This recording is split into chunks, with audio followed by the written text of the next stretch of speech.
xaflad balaaran oo loo sameeyay in ka badan 300 oo arday oo ka qalin jabiyay kulliyadaha kala duwan ee jaamacadda Golis ee magaalada Burco ee xarunta gobolka Togdheer kana soo qayb galeen madaxweyne ku-xigeenka Jamhuuriyadda Soomaaliland wasiirka ka tirsan xukuumadda mas'uuliyiinta maamulka gobolka Togdheer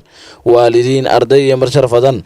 ayaa lagu qabtay hotel Moodar ee magaalada Burco waxaana ugu horeyntii halkaasi ka hadlay gudoomiyaha jaamacadda Golis ee gobolka Togdheer Professor Cabdixakiin Maxamed Cabdilaahi gudoomiyaha guud ee jaamacadaha Golis Saciid Axmed Xasan iyo wasiirka dowladda wasaaradda waxbarashada Soomaaliland waxaana kamid ah hadaladoodii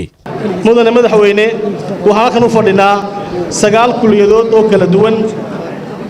oo ka qalin jibinaya jaamacadda Golis Burco jaamacadda Golis iyo tiimkeedu runtii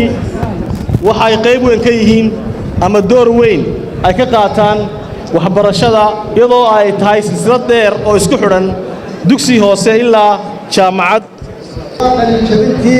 16aad ee jaamacadda Golis 5 gobol bay ka furantay marka waxaan halkan ka cadaynayaa shahaadada digriiga ee bachelor digriiga ardayda maanta halka joogta ee 300 inay mutaysteen mudane madaxweyne oo si wanaagsan oo aan axsha lahayn oo lilaahiya inay ku qalan jabiyeen waxaan idin leeyahay ardayahay hambalyo annaguna waxaan nahay wasaaradii waxbarashada iyo mas'uuliyiinteedii waxaan aad ugu faraxsanahay in Ilaahay noo suurtageliyay inaan idin kala soo qayb galno maanta madasha quruxda badan aan idin kala soo qayb galno ee aynu maanta ugu dabaaldegayno inaan ku soo dhamaystirteen aqoontii 12 sano ahayd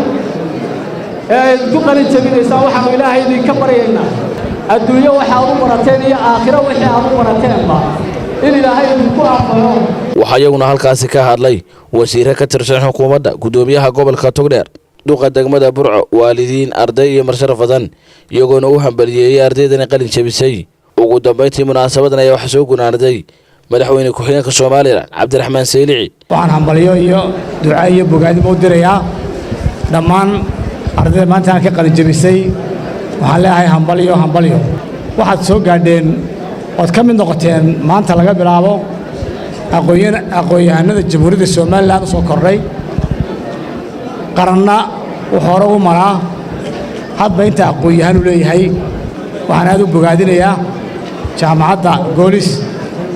ee dadaalka badan gelisay waxaa kaloo bogaadinayaa